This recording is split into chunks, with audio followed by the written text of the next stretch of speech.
Mhm. All right, let's get started. Welcome, everybody. I am so excited to be here tonight. I'm Dawn Sanders, and I am the host of Diary of a Not So Mad Black Woman. This is our podcast where we come together and we discuss the inner operations of corporate America and non-profit sectors. We come together to try to teach and help each other navigate through some of the challenges that we have. I have a very distinguished guest tonight, Dr. Vanessa Enoch, and she has been a professional with over 2 decades of experience in management and technical consulting. Dr. Vanessa Enoch is the Chief Executive Officer at Cultural Impact LLC, where her work spans an impressive range of areas, including strategic planning, diversity, equity, and inclusion, and much, much more. Her experience doesn't end there. She's also a veteran in the political arena, having run for public office, bringing a unique perspective to the table. She is the voice for the people. She is our voice as minority women and women of color. But I don't want to steal her thunder. I believe in letting extraordinary guests share their stories in their own words. So without further ado, let's welcome Dr. Vanessa Enoch to our podcast. And Vanessa, it's an honor to have you here with us today. Could you please share a little bit about your personal journey and your biography for our listeners? Well, thank you. I appreciate you having me. Thank you so much. It is a pleasure to be able to be on your podcast today. I always enjoy being able to speak to people and to talk about my journey, share my experiences for somebody else who might come after me, who might be looking for their pathway in life.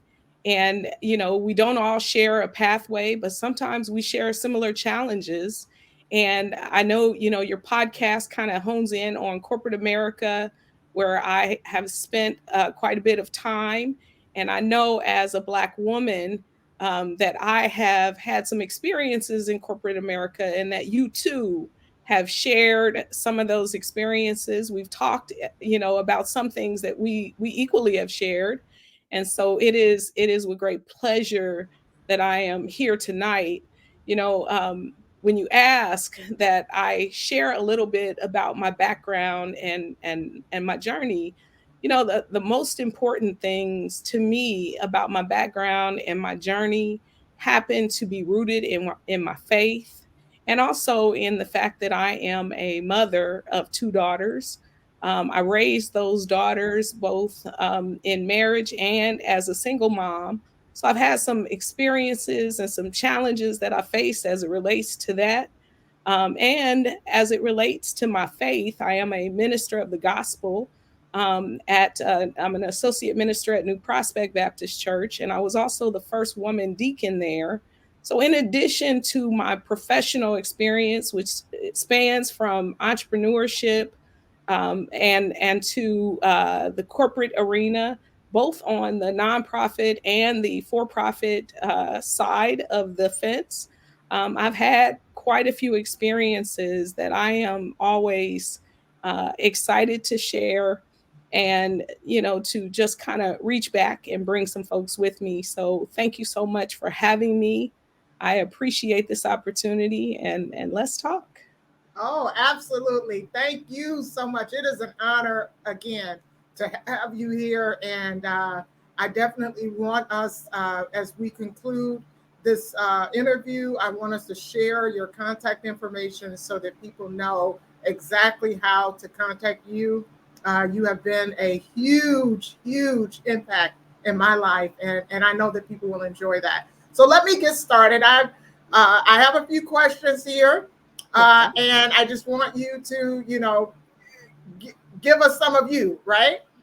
So, with over 2 decades in management and technical consulting, what's the most significant change you've observed in how African American women navigate corporate America?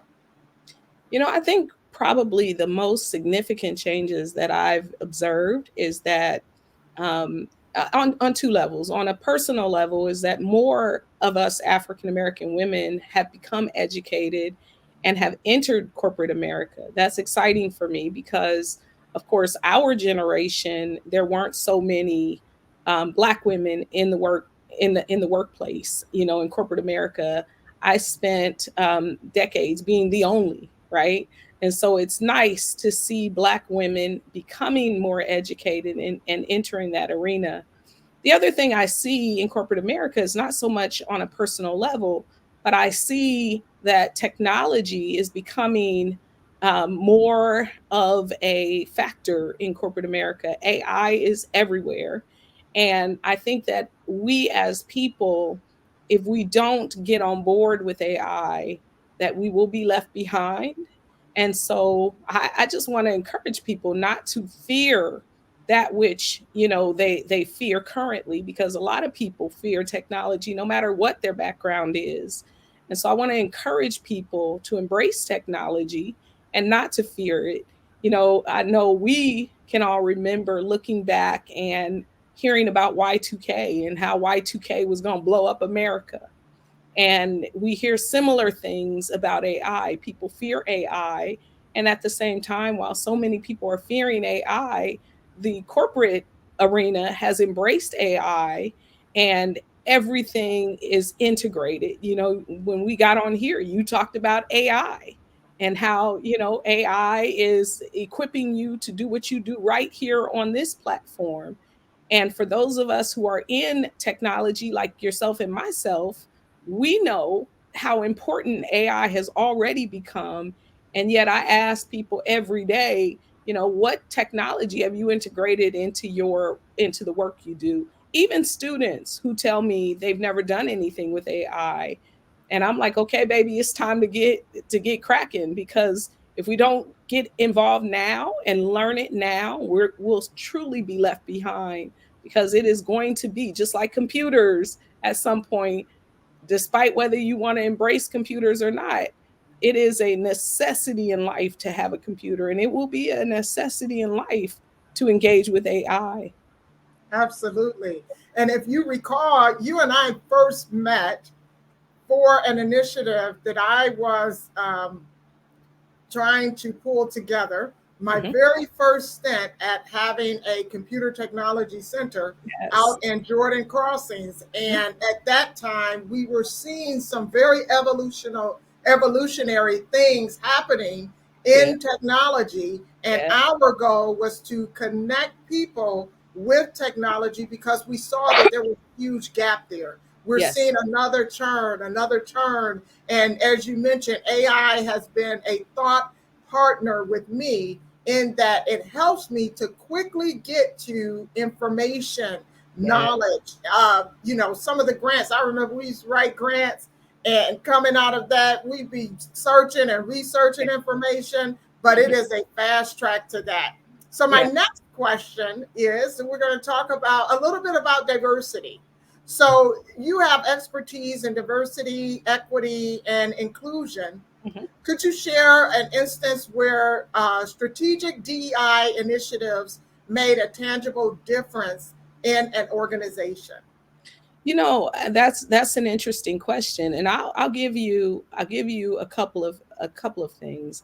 One of the things that I noted while in corporate America is that the teams that I would be on would function more optimally when there was diversity on the team, when there were men and women, people of color, as well as white folks. And that when we come together, we tend to produce better ideas, and we tend to get more work done and better quality work.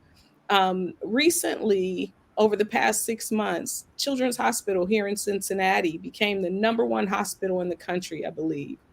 And their CEO attributed being the number one hospital to diversity, equity, and inclusion, because what he has realized is that both internally and externally, on it from an internal perspective, that they can produce better quality work, that they are more inclined to serve the customer better on an internal basis. Then on an external basis, their equity and inclusion, diversity, equity, and inclusion enables them to be able to provide better services for those customers. And the customers tend to get better, or patients, I'll use patients, tend to get better because they are more sensitive to the needs of those individuals. So it's impacting that children's hospital from the standpoint of they are able to help people get well faster and better by being sensitive to the needs of people,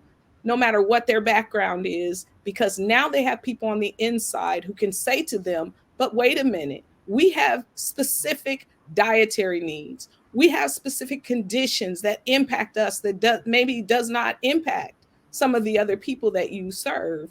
And so when you have an organization that is responsive to diversity, equity, and inclusion, then you tend to have a better quality product and you tend to have better results and outcomes. And so that is both on a personal level as well as on an observational level, things that I have seen. No, and that makes perfect sense. I think that all of us make the world go round. And the reality is, we are, with our diverse thinking, right, bringing those things together will bring forth a more optimal product. But also, I love that you acknowledge that having an experience that is relatable to your consumer will help you to better meet their needs. So I think that's vital and important. So my Absolutely. next question, again, kudos for your run for public office, and I've always been so proud of your accomplishments. Again, as a single mom, as a married wife, as a widower, as a strong Black woman in the community who keep us honest, and try to help everyone that you meet. So, running for public office, what inspired you to enter politics, and how has that experience influenced your work in corporate consulting? I'm going to use the word agency here. And here's what inspired me to run for office. I saw an article on Twitter. I was scrolling Twitter one day, and I saw an article that said men decide the fate of women's health care. And out of that room, it was a room full of all old white men. And there were no people of color in that room. There were no women in that room. There were no young people in that room. And out of that conversation, they decided to pass legislation, or to propose legislation, and ultimately to pass legislation that determined that insurance companies did not have to cover women's maternity care, but that insurance providers by necessity should cover Viagra for men. What that spoke to me about is agency. Had there been women in that room, or young people, or even people of color, there might have been a voice in the room to advocate on behalf of all of those diverse groups who have needs as well, but they were only able to see their own selfish needs because there was nobody at the table to present to them a different perspective. So for me, what I learned that caused me to get up and do something about it is we have to have agency. We need people in offices of authority, in legislature, who have an understanding of the experiences that other people face aside from those old white wealthy men. They were also, for the majority of Congress, are not only made up of white males, it's made up of wealthy white males. And so there is a whole demographic of society. Most of us are not wealthy. In fact, 95% of us are not wealthy. 5% of the population is wealthy. And 1% of the population holds 99% of the wealth of this nation.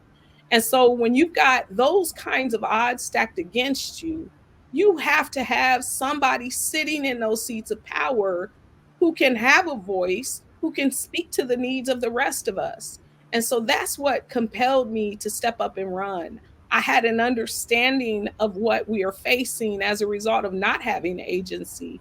And I could not sit idly by and not step up to the plate when I know what's going on and I understand what's needed. I understand policy. My doctorate degree is in public policy. I understand policy. And so I understand what it takes to produce good policy that will take into consideration the needs of the rest of us. And that's what made me step up to the plate and throw my hat in the ring to run for office. And that is very compelling. I love how you said that you have to be at the table. You have to have a seat at the table, and not just a seat, but a voice. And so having that perspective and being that voice for us makes me more confident that our issues will be at least brought up, and we'll have a strong advocate to help us. Are there any other areas that you feel impelled? Because I want to dig a little bit deeper into your experience in the political arena, and some of the things that you saw, some of the things that you experienced. Is there anything that you can share about your actual campaign experience, and some of the things that you can share with other women like us, right? And how to overcome some of the challenges that I'm sure you face. Yeah, it takes a special kind of perseverance and a special kind of endurance to walk in to those spaces and to consider yourself an equal, like you know that you are, and to continue to persevere despite the fact that you recognize you are not just running against your opponent. You're running against an entire system that seeks to undermine the voices of people who look like you, people who share the same gender as you, and in fact, I was dealing with discrimination even in newspapers. They were turning me green in newspapers, and I would send in a photograph. This happened on one occasion. I was running against three white males, and my photograph ended up being green.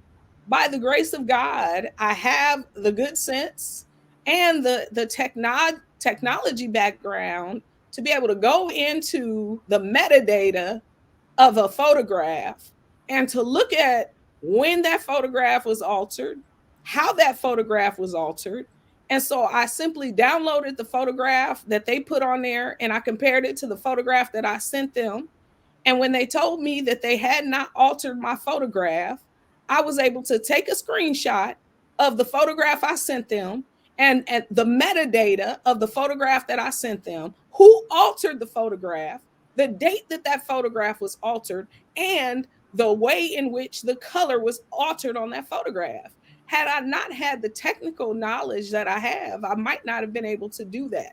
Now, I might have been able to speak to the fact that that photograph was green, but it put me on a whole new level to be able to say, not only is the photograph green, here's the metadata that you tampered with, here's who tampered with it, and to present that information to them in order to argue my case. They never turned another photograph green, but that was not the only time that I had to deal with some kind of gender discrimination. They changed my entire narrative. I was a social worker back in the early 90s. I was a chemical dependency counselor. Well, I am a business owner just like my opponent now. And unlike my opponent, I have years of experience in the workforce, both as an entrepreneur. I've never had anything handed to me. I worked hard for everything I've ever had. I earned it. Where my opponent never had a 9 to 5 job outside of his daddy's company, never had another job prior to going into Congress, but I had my credentials questioned 9 ways to Sunday. Even some of our own people question my credentials because folks listen to those narratives of us being incapable.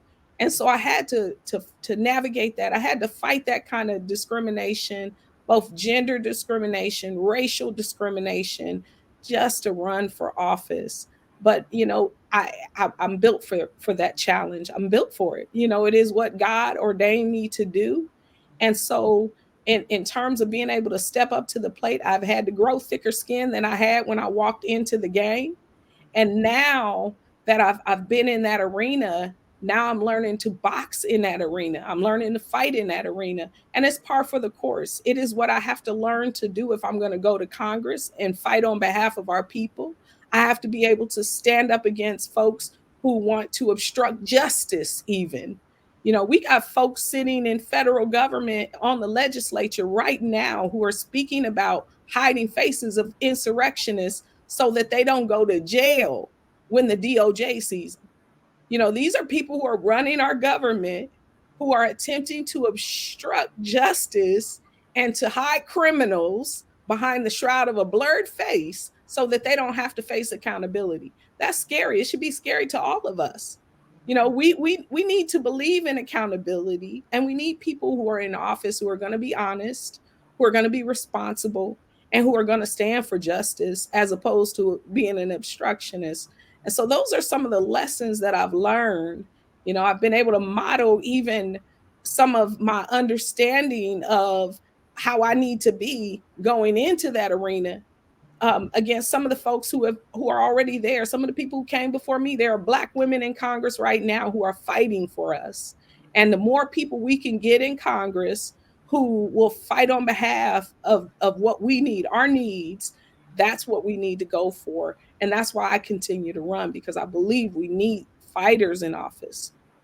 Yeah, and I can attest to the fact that you are a true fighter, you are a warrior, and you are a victorious winner.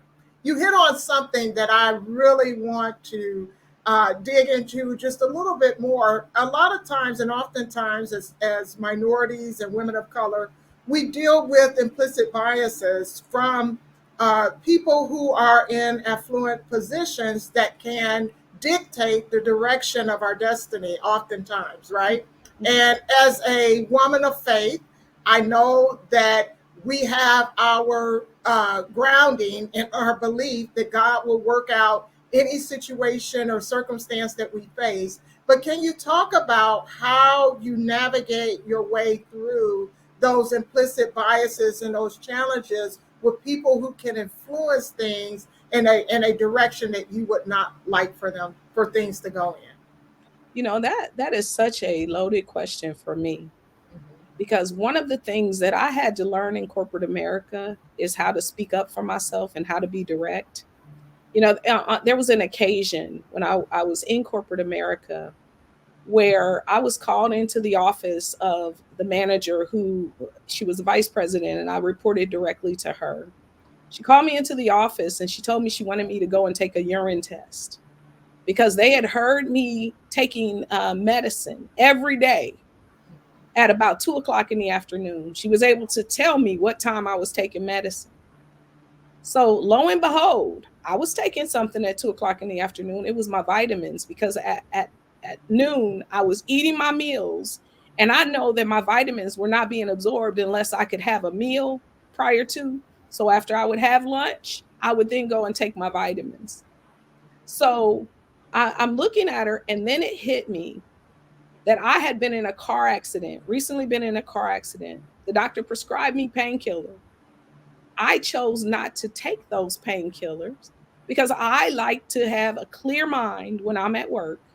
But I suppose they felt it was an opportunity to put me in a vulnerable position by having me go take a drug test. And so I looked at her and I said, you know, I've never taken a drug, an illicit substance, a day of my life. I do not smoke. I do not drink. I do not use marijuana. I don't use any substances. I said, but if you want me to waste the company's money and go and take a urine test, I will be more than happy to do so. I said at 2 o'clock in the afternoon every day, I take 3 vitamins supplements. I take a hair, skin, and nail supplement. I take a multivitamin, and I take a vitamin E. I said, now, if any of those substances are going to show up on a drug test and it's going to cause problems for me here at work, I'd be more than welcome to take that test for you so that I can confirm for you that I'm taking those vitamins. I said, but outside of that, you're not going to see anything in my urine. I said, but with that said, let me go take your urine test right now.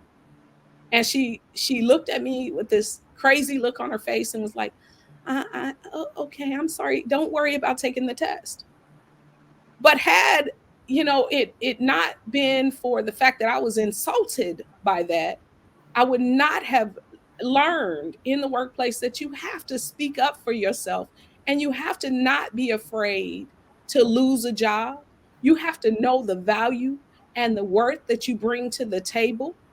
And sometimes for somebody like me, who at the time was a single woman, I very much had to worry about my income. But you know what? I wasn't worried about losing that job because I'm a woman of faith, because I know who my provider is ultimately. And I knew my provider was going to take care of me. And so I could not have fear. I can't walk in and look in anybody's face and have fear. People have asked me, aren't you afraid that the black car is going to show up in front of your door? Well, I said, I'm not afraid. Number one, I know who my protector is. And if the black car shows up out in front of my door, they can sit in front of my door all they want. But the minute they decide to come through those doors, they should probably know that I also believe in all of the amendments to the Constitution, Right. including the Second Amendment. And if they come in my house, they might find out that I believe in the Second Amendment. And that's not hyperbole. That is not a matter of not having faith, but faith without works is dead. And I also know that the God who protects me, he gives me the good sense to know and to understand where the threats are and what I need to do to defend and to protect myself. So he's given me wisdom.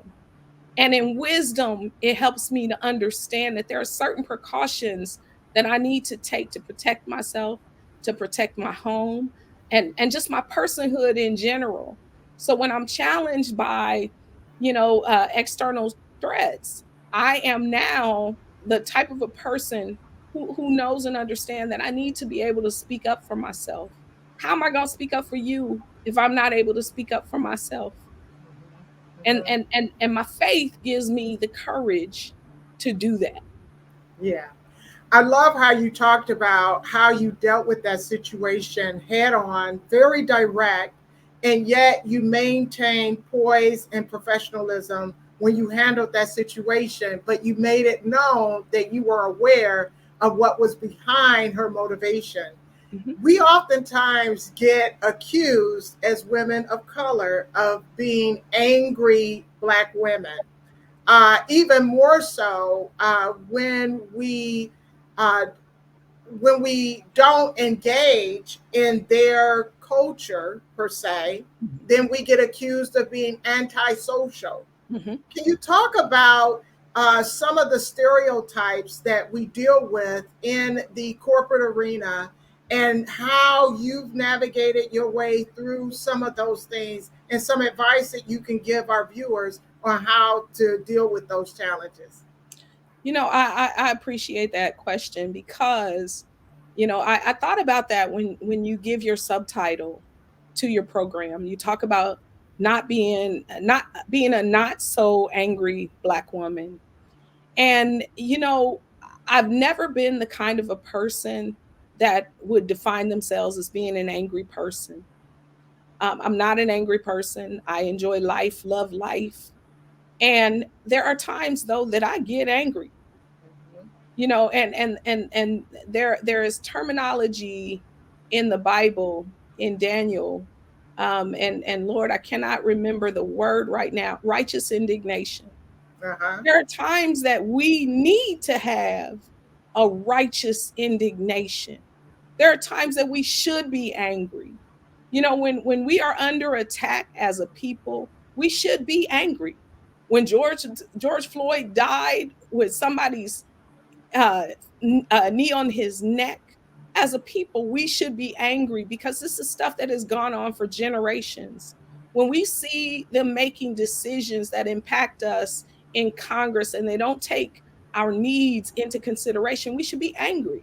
When we as a people vote on something and our votes are nullified, we should be angry. But we feel like as Black women, we cannot be angry because they'll label us as angry Black women. So, you know what I have learned to do is to define myself. And when I am angry, I will lean into that anger. I'm not going to back away from it. I'm not going to shy away from it, but I am going to lean into the anger and I'm going to express myself and I'm going to tell you why I'm angry, but I'm going to do it in a diplomatic way. I'm going to do it in a way that upholds the maturity and the faith that I have. And I'm going to not run away or shy away simply because you have chosen to define something that should be there, my righteous indignation, as something that's negative, as something that I should not be able to display. You know, we bring as Black women, we are a gift to the workforce when we walk into that workforce, because we bring to that workforce a quality of personhood that you can't get in everybody. You're not going to get in everybody somebody who will work as hard as we oftentimes as Black women will work. You're not going to get the kind of dedication that you might get from us. You know, and my grandmother used to say we have to work twice as hard to be considered half as good. Mm-hmm. And they see how hard we work. They see our worth, but they will be determined, hell bent and determined to make sure that they undermine that worth so that we don't see our own value. Because if we see our value and we begin to make them, those who undermine us, respect that value, they got to pay us more. They've got to acknowledge us as equals in every way. In other words, they're going to have to promote us. You know, and what I learned was to take my talents elsewhere where Mm-hmm. my talents can be appreciated. You know, I work for myself now and I still work with corporate America, but now I do that on my own terms. I do that to bring value to those spaces that did not welcome me as an employee. I am my own employer and I employ other people, but I value people. And I don't care what color you are. If you can bring value to my workplace, I will hire you, not based on your skin color and complexion, not based on your hair texture. I'll hire you based on what you bring to the table. And that's what we should expect. That is what we deserve. And that's what we should get in any workplace. And so those are some lessons that I learned and that I took away from my experiences in corporate America. I've had some positive experiences in corporate America. I've been mentored by people in corporate America, people who weren't so biased and prejudiced. You know, I've seen good people in corporate America, but I've also been challenged by some not so good people, and I've learned lessons from both kind of people. There's some folks in corporate America that look like me, and they don't act like me. Uh, some folks might say all kin folk ain't skin folk, all skin folk ain't kin folk. You know, Mm-hmm. because there's some people in corporate America that look like me who have acquiesced to the system and who have also decided that they would undermine me because I wouldn't. And Yes. yeah, those are lessons learned in corporate America. Yes, and you know you hit on something. You got me going now because one of the things.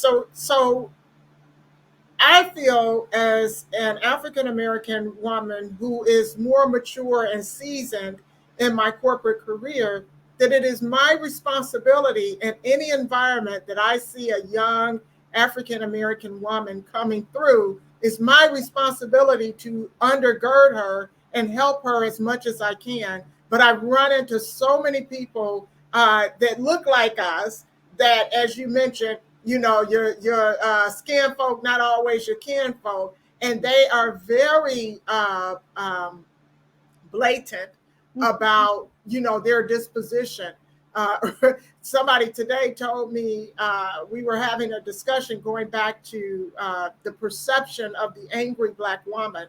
I was having a discussion with one of my leaders, and his voice elevated and my voice elevated, but it flattened out because I wanted him to understand in a very stern way that you have not reserved the right to talk to me in that manner. And so his feedback to me, as he was asking, what can we do better, was that as we were talking, I think that you should, acquire a little bit more emotional intelligence or something like that. He said he wasn't that direct in his comment.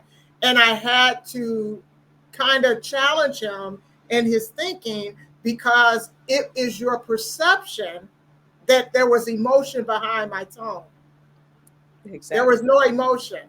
I Hmm. was matching your energy so that I can bring you to a place of waking you up that, yes, you cannot talk to me like Yeah, that. we need to be colleagues, and I Mhm. don't need an overseer. You are not my God, and we need to be able to communicate with one another as equals and Mhm. as two people who would respect one another, as opposed to, you know, someone who sees themselves as a superior in terms of their personhood. We're both human beings. We're both human beings. And I think sometimes managers, regardless of whether they're black or white, because you find this, or Asian or Hispanic, you find this in various managers. You'll find people who feel that because they manage people, that they are somehow superior in their personhood. You have a different role than I have, Mhm. but you are not my God.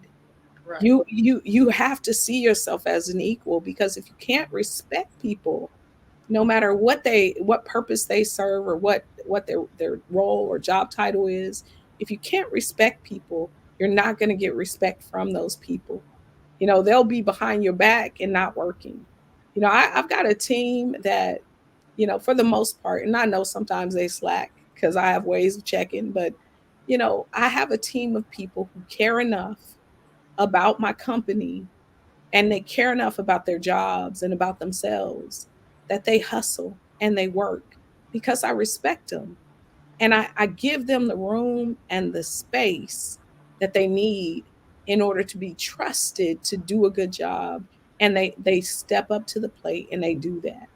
And I think that, in the workforce, things have changed. Managers, there used to be this expectation that a manager was this, strict, stern, overseer. And at that time, managers had all the knowledge. They had all the information. That's not the case anymore in corporate America. You might have an engineer working for you, or you might have a programmer working for you, and you don't have the engineering background or the programming background, and you have to trust that engineer or that programmer to do a good quality job, and you trust them to do the right thing, and you may not have everything that they have, but you have a different role. And if you cannot respect them, you may find yourself in a position to where, they're undermining who you are, or you're undermining your company, or, they're leaving and going somewhere else. And so you got to find ways to communicate and to collaborate with people, because we are in a different dispensation now, and Yeah. managers need to know that. Yeah. And you spoke earlier about AI, and I believe that AI is collapsing the gap between those who know and those who don't. And so the other skills, those soft skills, are starting to become the forerunners or the front runners of what organizations need, right? Having the ability to have people skills, humanizing assets in the workplace as human resources for real, right? And being able to relate. We were in a fireside chat a couple of days ago with our VP for my organization, or the organization that I'm under now. Um, and she was talking about the things that helped her to get to where she's at. And she said she understood early on in her career that there were some boundaries that she would not cross, some things that she did not like to do. And she said she always was a person who really cared about people. And so she was not willing to compromise that care and concern for people to get a role, and it worked for her. So Yeah. I've seen you in action, and I know for a fact that you are really a person for the people, and that you really have passion and a burden for the needs of people.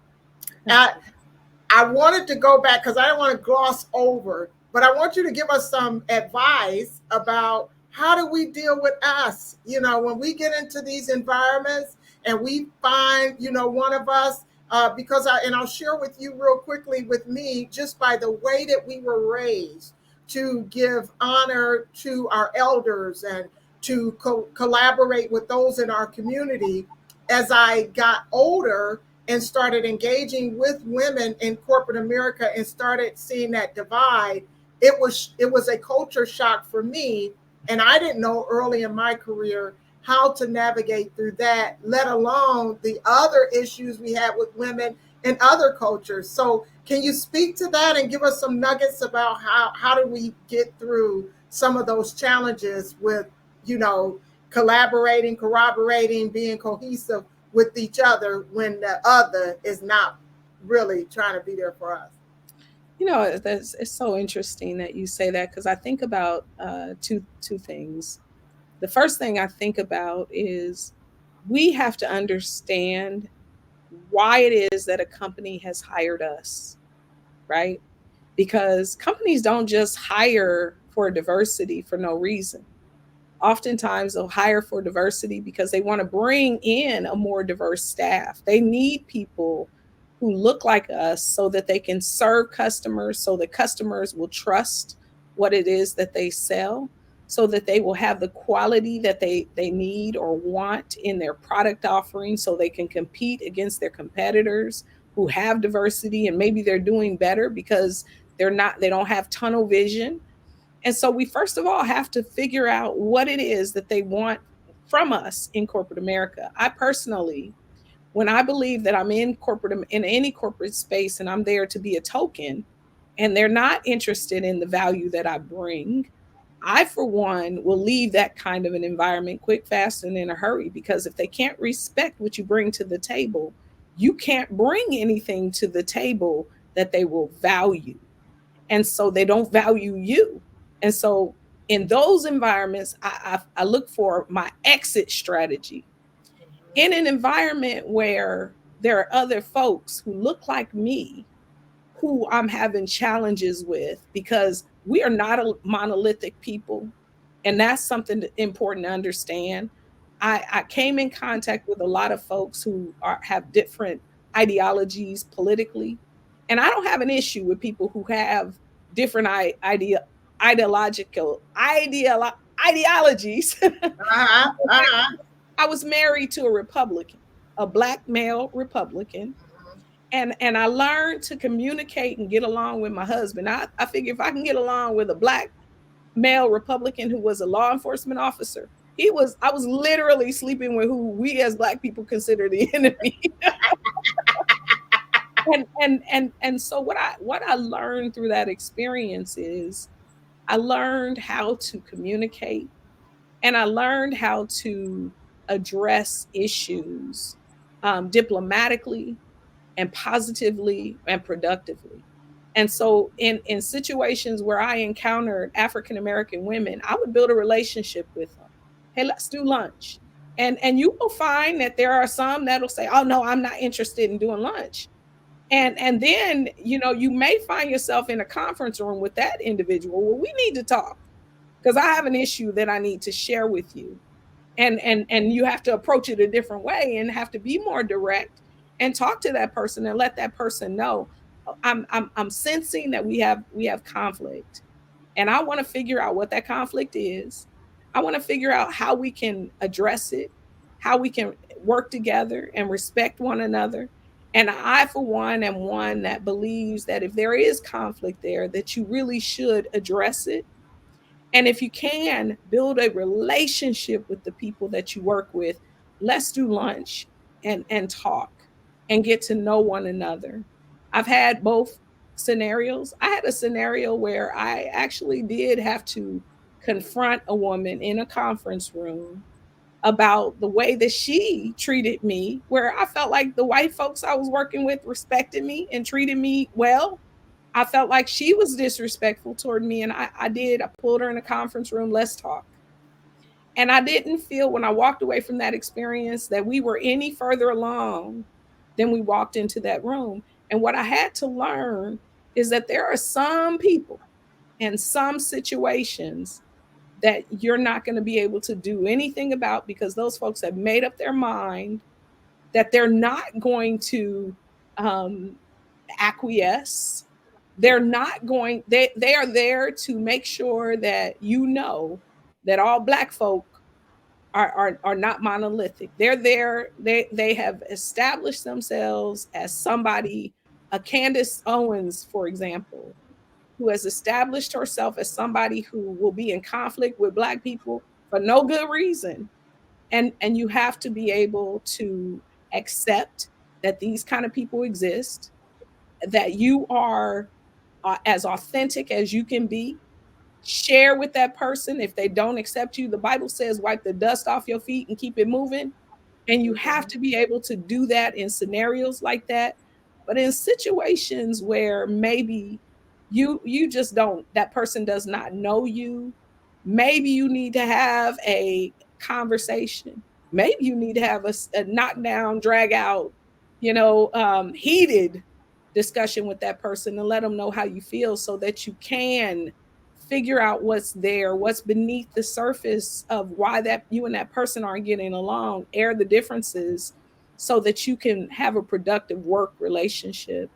And as a mom, that is a lesson that we learn with our kids, that you have different kind of kids, and some of your kids you can deal with on this level and in this way, but then you got that hard-headed kid that don't want to listen and they have to bump their heads to figure it out. You got different personalities in the workplace, and you got to accept and acknowledge that those exist.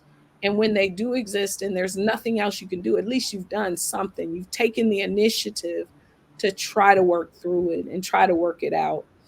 So that is the internal stuff when you're dealing with people within your own race, or even in your own gender. I've had women, and women of different races. I've had white women, even Asian women, where I'm like, I'm getting pushback from her as a woman, and she and I are the only two women on the team, but she feels like she has to compete against me to be a better woman. And I've had to say, hey, we're in this together, girl. We got to work together, because these men, and I'll do it publicly. Mm-hmm. I'll do it with the men in the room. I'll say, girlfriend, I'm gonna need you to speak up. We gotta work together, because these men, they don't know what they're doing. And and I'll put it out there and be forward in a room with the men that I'm talking about, so that that person doesn't have the opportunity to go back and say, well, she said, he said, she said, and she's whispering. No, I'm gonna put it out there. Let's be upfront and open about what we're dealing with here. We got these men here, and if we don't stick together, and I'll say it out loud, if we don't stick together, how they're gonna treat us or whatever, just to make sure that we build some camaraderie among people, and build make this a collaborative effort, that we on the same team, we fighting together. Let's get through this together. So that's some of the stuff that I've done as a result of being in some very tight situations. Yeah. Yeah, it takes a lot of boldness and bravery to have those hard discussions. And as you were talking, I'm reminded of who is it? Kenny Rogers, right? You got to know when to hold them, know when to fold them. You got to know when to walk away and know when to run. You are absolutely right. Earlier this year, I kind of had a situation where I have been working for the organization that I'm with now for about 2 years. And coming in the door, I had some very strong situations that I had to deal with. And having lost my mom in early 2022, Awesome. my mental shifted. And coming of age, I'm going through, some things, some hormonal things, right? So I changed. And around January, February timeframe, I feel that I had somewhat of a mental break. Mm-hmm. And most of it was around the loss of my mom. And I feel like at some point I just could not contend the way that I used to, because I'm ready to spar now. Come on, let's go for it. And I love you and hug you and kiss you afterwards, but I can deal with it. But I wasn't able to pull myself together. I mean, to the point, I would just be crying all the time and could not control the tears. And when you are in a corporate situation, they see that as a weakness. Any Yeah. form of human emotion, Emotion. they Mm-hmm. see that as a weakness. What I did was realize, because I couldn't control it, stop trying to control something that and I began to embrace it. Like you Yes. said, fall into not just the anger, but also into because it's sad to me. I'm like, what? Can't we all just get along? Why are y'all behaving this way when actually we should all be loving each other? Mm-hmm. It's a challenge. It's very disappointing when you go through some of those sour experiences. But you talked about some of the good experiences too. So, give us some advice on, and you've already touched on a lot of this, but anything else nuggets you can give us about how do we balance those emotions when we start encountering those things? And then also, I invite you to share, some of the experiences that you've had where people have been supportive and where you've seen, camaraderie with others other than us. You know, um, and I tend to, when I walk into an environment, I like to assess people walking in the door as well. I like to figure out who I'm going to be working with. And in fact, I've turned down jobs at the reality that this is not going to be a good environment for me.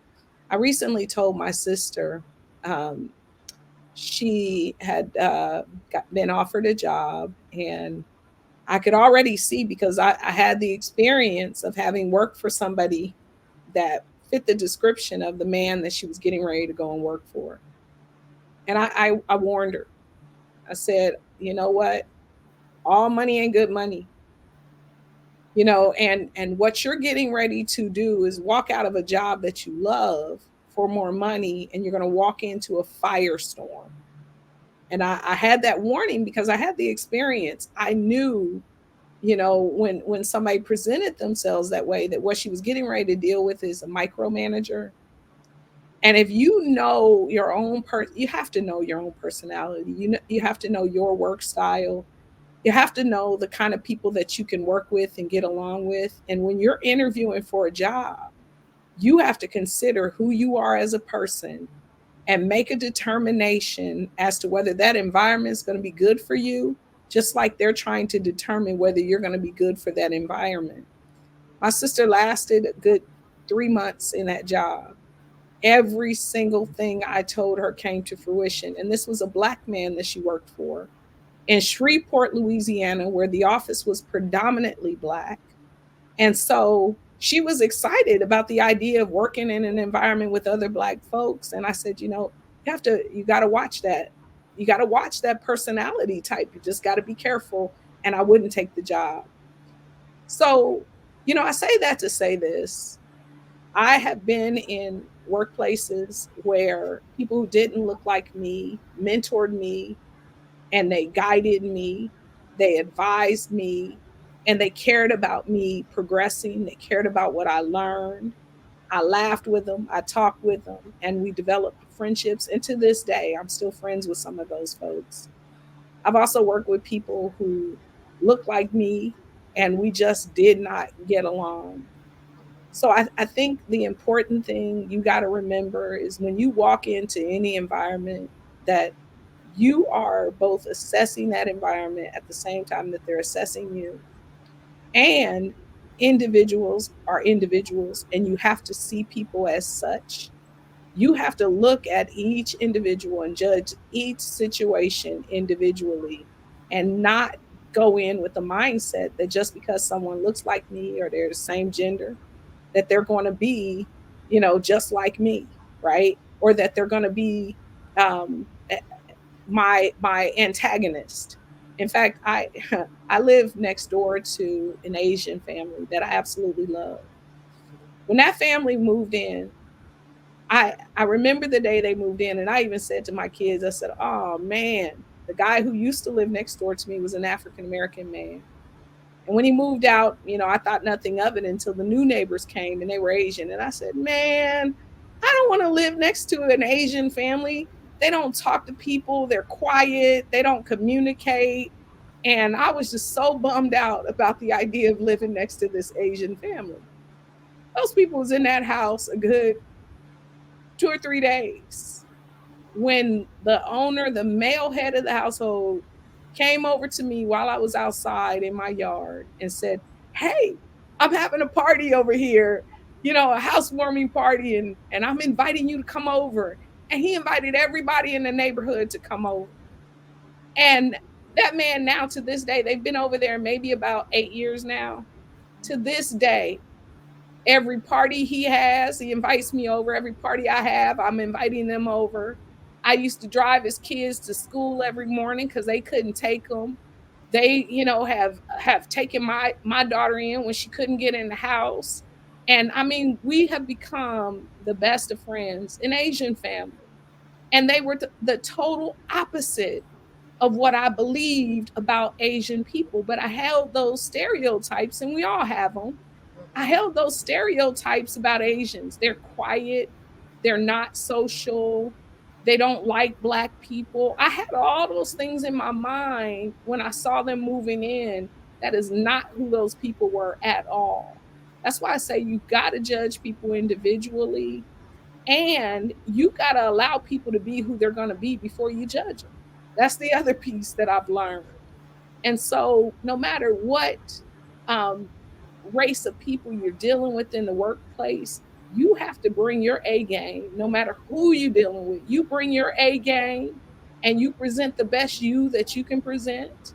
And when you find yourself being met with challenges, you determine in accordance with what that challenge is, whether it's worth confronting that person. I've known in some environments I went into that I'm just here for a paycheck, and this isn't my end all and be all, and I'm going to be gone in a year or so. And I decided not to rock the boat. But then there are other occasions when the situation got so bad that I said, if I don't confront it, I'm not going to be able to continue showing up for work. And then there was one occasion where I just walked off the job because I said, this is impacting my health, and I cannot stay in an environment if there's no me, because it kills me because I'm so stressed out. It was all for naught anyway. So you have to be willing to, you got to weigh the benefits and the cost and determine whether it's worth whatever it is that you're going to respond to. And I'll tell you what, the most effective response is one that is well thought out. You don't want to be um, the person who reacts to things. You want to stop and think about however you're going to react. Stop and think about the consequences before you react, and then make an informed decision. Because when we do things impulsively or erratically, that's what gets us in trouble. You talk about emotional intelligence. You got to exercise some emotional intelligence, because people will take you there. They will take you there. They'll get you to the end. They'll tap dance on your last nerve if you let them. But you got to be able to stop and think and say, okay, no, this isn't going to be worth it. I'm going to lose this job. I need to find something else before Right. I jeopardize what I got going on over here. And I still got mouths to feed at home. So you got to weigh your pros and cons before you do anything. Your cost and benefits need to be at the forefront of your mind before you react to anything.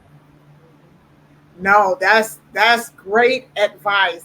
And we're nearing the end of the podcast, and this has been so educational, a wealth of knowledge, and you share so many nuggets. I want to take the last few minutes that we have of the show and have you share with us what's going on with you, what you got going, how can people get in touch with you, and especially how can we contribute to your campaign and what you're doing. Yeah, the most important thing for me right now is gearing up for this campaign, because we are facing some significant challenges going into this next election season. And folks have got to pay attention to what's happening politically.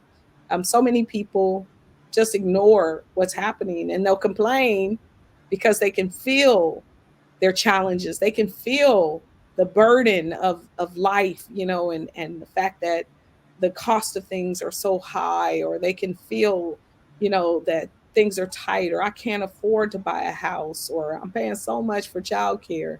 It is because we have legislators in office who don't understand the challenges that everyday folks experience.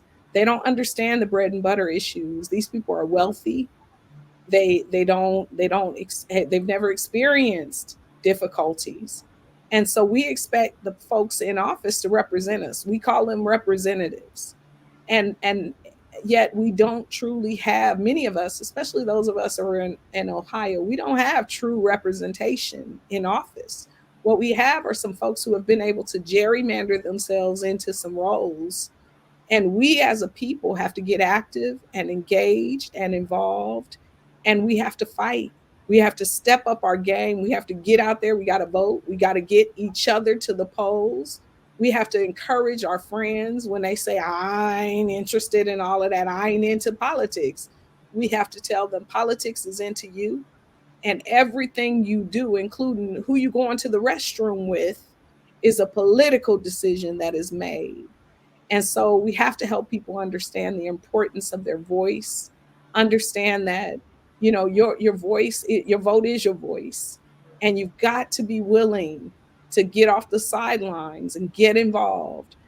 People, Black people in particular don't believe in donating to campaigns.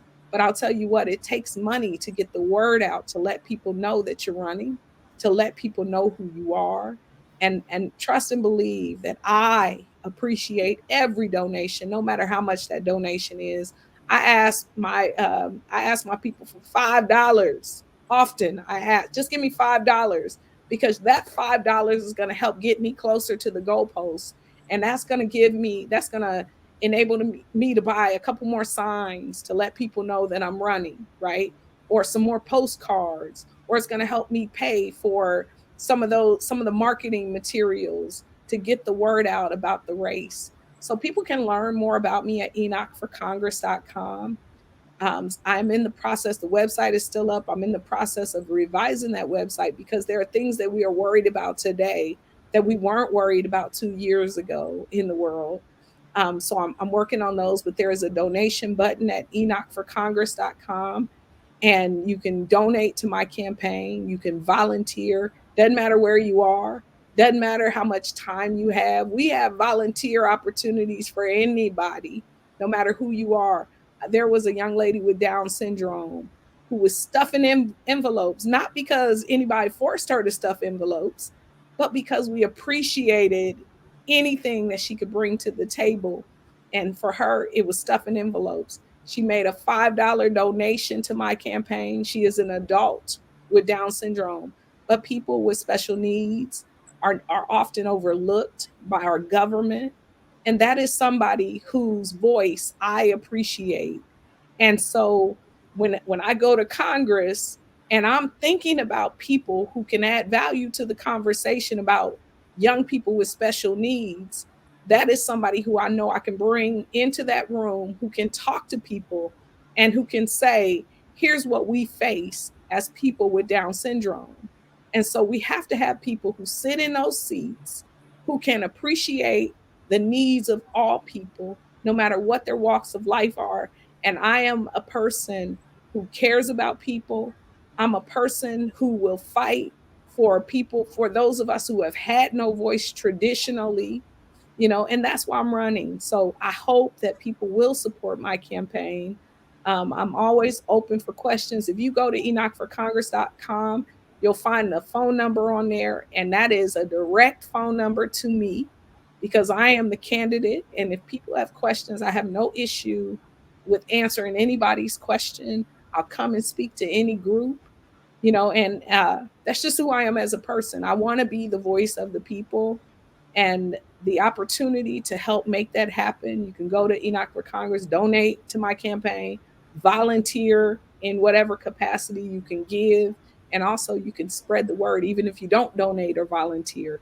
And more than that, if you live in half of Hamilton County, the northern suburbs of Hamilton County, or the west side of Hamilton County, if you live in Butler County, anywhere in Butler County, or in Preble County, you can vote for me. Dark County, you can vote for me.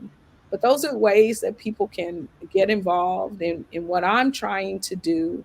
And if there's anything that I can do, if you'd like for me to come and talk to your group, or your church. I'm a preacher, so I can speak to folk on that level, or I can speak to whatever group that you have. I love young people. There are young people working on my campaign. And so whatever it is that you need from me, you can also contact me on at enochforcongress.com as well. And so, just to clarify, Enoch, ENOCH, for FOR, Congress, CONGRESS. Exactly. Exactly. Exactly. So we wish you well. Again, it has been an honor and a privilege to speak with you. And I have my little questions here, but some said, talk to your girlfriend. So I had to just talk to my girlfriend. Throw the questions out the door. So thank you. I love you so much, and I so appreciate you. And I will add how to contact you underneath this broadcast. And I look forward to another opportunity. I'll be reaching out to you because this has been phenomenal. And you know what? Let me remind those who are listening to your podcast to like and share, because when they like and share, it elevates your podcast so that other people can see it. So I want to encourage them to like and share. It also notifies them when you get ready to go live, and they can see whatever other content you're sharing with them. And so I just want to encourage them to like and share. Like and share, y'all. Y'all heard it from the doctor, Dr. V. All right. I love you. You have a blessed evening. All right, you too. All right. Bye-bye.